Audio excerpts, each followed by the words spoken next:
자, 현대건설 같이 보도록 하겠습니다. 자, 오늘 낙폭을 가장 키우고 있는 종목 중에 하나죠. 자, 현대건설. 일단 건설업 전반적으로 봤을 때 올 하반기 썩 좋진 않았어요.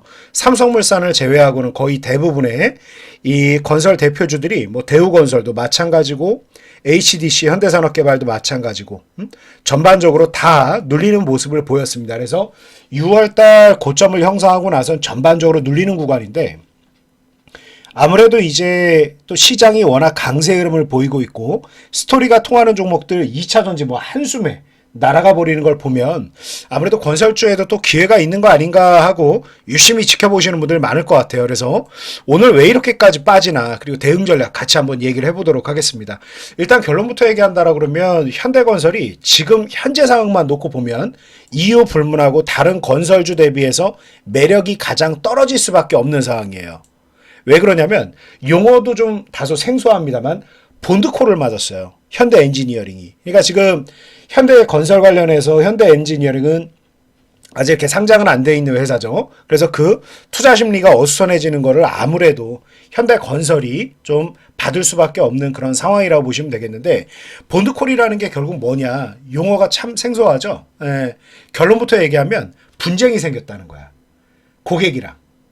그래서 이제 해외 대형 프로젝트에서 본드콜을 맞았다라 그러면 이거는 기본 몇백억이에요. 그러니까 보통 이게 어떤 분쟁이냐. 그러니까 뭐 공사 기간을 못 지켰다거나 아니면 뭔가 계약 내용에 대해서 심각하게 뭔가 이행을 못한 거예요. 그래서 그쪽 뭐 이제 대부분 이제 해외 프로젝트에서 발생을 하는 거기 때문에 그 당국에 있는 그 이제 기관에다가 이제 몇백억씩 이 보증기금을 이렇게 하게 됩니다. 그래서 일단은 우리나라 기업들 이 플랜트도 그렇고 토목 가장 이제 해외에 빠르게 진출할 수 있었던 이유가 이제 공기를 잘 지키는 거, 품질도 떨어지지 않으면서. 그래서 이제 본드콜이 이따금씩 한 번씩 나온다라고 하면 사실 우리나라 기업들이 해외 기업들보다 가지고 있는 가장 긍정적인 이런 내용에 대해서 조금 치명타를 맞는 부분이 있죠. 그래서 이걸 어떻게 극복하는가를 좀 지켜봐야 됩니다. 그 외에는 사실 여러모로 봤을 때 괜찮아요. 괜찮아요. 그러니까 부동산 정책 자체에 대해서 뭔가 이것도 좀 우려를 많이 받는 거 아니냐.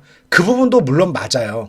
그 부분도 물론 맞는데 고강도 부동산 대책은 이제 역설적으로 지금 어떤 투기 목적에 대한 제한을 가져가는 거고 공급 자체에 대한 부분으로 아직 얘기가 나온 부분은 없지 않습니까? 그래서 공급 자체에 대한 부분들 더 얘기가 나온다라고 하고 지방 미분양 사태에 대해서 어떤 식으로 좀 정부가 지원을 좀 해줄 수 있느냐 이런 부분에 따라서 좀 얘기가 달라지겠죠. 그래서 지금 대형 건설사 국내 주택 사업에 대해서는 사실 그렇게 밝을 수가 없는 부분이 많이 있습니다.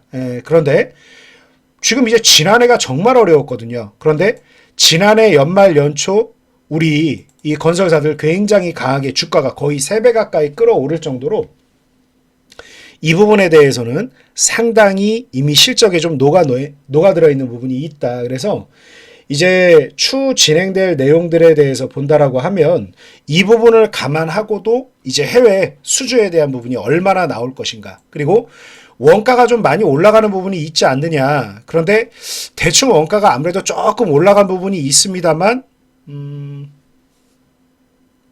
이 부분에 대한 영향이 이미 3분기 때 상당 부분 좀 녹아있다. 거기다가 지금 현대건설 같은 경우는 이미 1,700억이에요. 그 본드콜 맞은 게.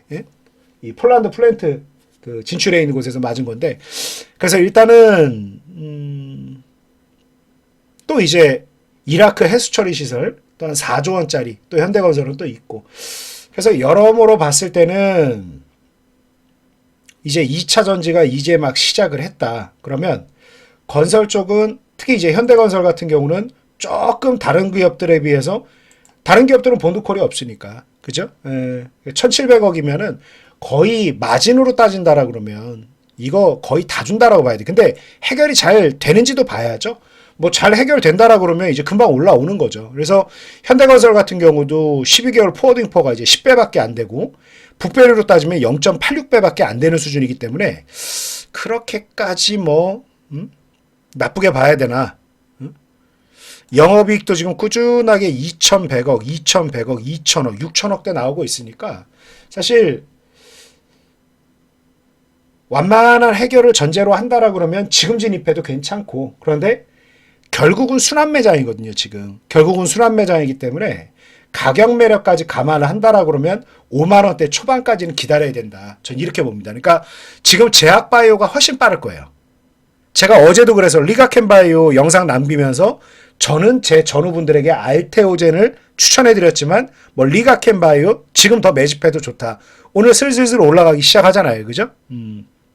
그래서 조금 순번해서 건설사가 빠르진 않아. 그래서 지금 현대건설은 이제 폴란드 쪽 뭔가 뉴스가 나오거나 그렇지 않는다라 그러면 조금 이제 다음 타자가 될 가능성이 높다. 지금 자동차하고 2차 전지가 일단 움직이기 시작했죠. 그래서 한번 움직임 나오기 시작했다라 그러면 바로 멈추지는 않으니까 그쪽으로 조금 더 집중되는 흐름이 나올 거니까 다음 타자 정도 괜찮지 않을까 싶어요. 그래서 한 5만 원 정도 이하에서 살 수 있다라 그러면 일단은 내가 편입할 물량을 100이라고 할 때 한 30에서 40 정도는 바로 한번 담아보자. 예, 이렇게 의견 드리면서 조금 우선순위에서는 좀 뒤로 둔다. 예, 이렇게 의견 드리겠습니다.